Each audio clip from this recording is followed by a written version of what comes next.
Hi guys, malapit na po ako ma-monetize. Yun na po yung good news na pwede kong i-share po sa inyo sa ngayon. Konti na lang po. Siguro I think by December, monetize na po ako. So, I still need your help. So, kung pwede po sana, if you could share this video, makapag-subscribe po yung mga kakilala nyo. Or, ikaw mismo, kung hindi ka pa subscriber, kung pwede sana makapag-subscribe ka, then so much better po sana. Okay? Today, what we will do, gawa tayo ng isa sa mga favorite snacks ng mga Briton. Okay? Yan po yung fish and chips. Ang fish and chips po sa Philippines, kadalasan, ang ginagamit na chips is yung potato chips talaga.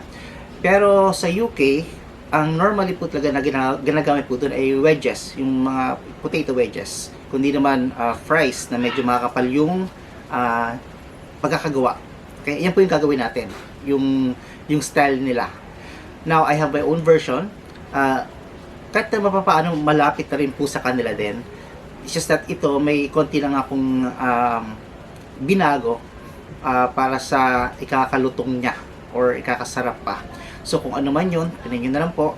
And I hope na you will like this video and share this also. Okay?